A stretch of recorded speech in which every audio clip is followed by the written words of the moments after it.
আমি আমার জীবনের আজ একটা সত্যি কথা বলতে চাইছি তোমাদের কাছে।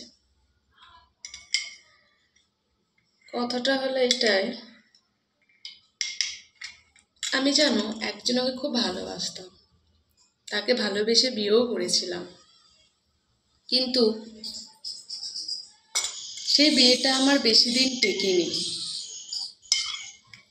কেন জানি না, কপালের দোষ না ভাগ্যের দোষ। তো যাই হোক, তো কথাটা হচ্ছে ও খালি ওর দিদি আর মার কথা বেশি শুনতো। রাত হলে ওর মায়ের কাছে চলে যেত।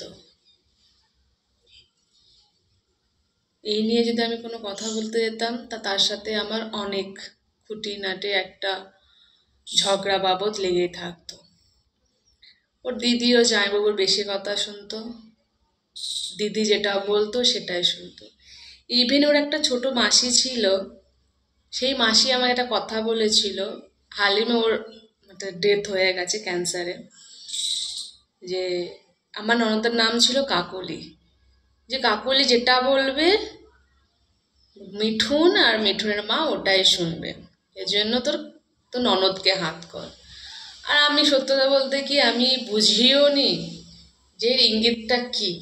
তো যাই হোক, তারপরে আবার কি এই অশান্তি, এই মারধর। আমার বিয়ে হয়েছিল মে মাসের 12 তারিখে 2018 সালে।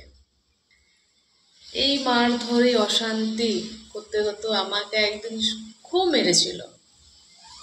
আমি ছেলে মানুষ, অতটা হয়তো বুঝতে পারিনি, তাই আমি পরের দিন সকালবেলায় চলে এসেছিলাম।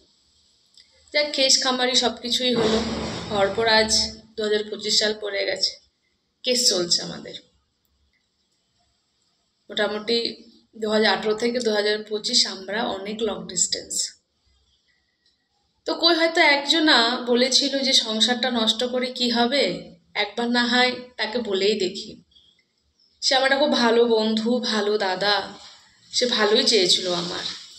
কিন্তু যে হয় না গাধা, গাধাকে যতই তুমি করো গাধা কখনোই শুধরায় না, ঠিক সেরকম। সেই উত্তরে কি দিয়েছে জানো? বাজে কথা দিয়ে। তার মানে তোর ওই বন্ধুটা তোকে খেয়ে পেয়ে শেষ করে দিয়েছে, এখন আঁটিটা পড়ে আছে, ওই আঁটিটা নিয়ে কি আমি সংসার করব? যাই হোক, কোনো কথার ইয়ে নেই। তো আমি পরিপ্রেক্ষিতে আমার মাকে কথাটা বললাম। তো আমার মা কি বললে জানেন?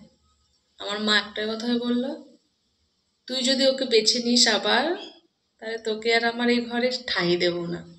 তো যাই হোক, বাবা মার সাথে ছিল এতদিন, তো তাদের কথা কি করে ফেলি বলো।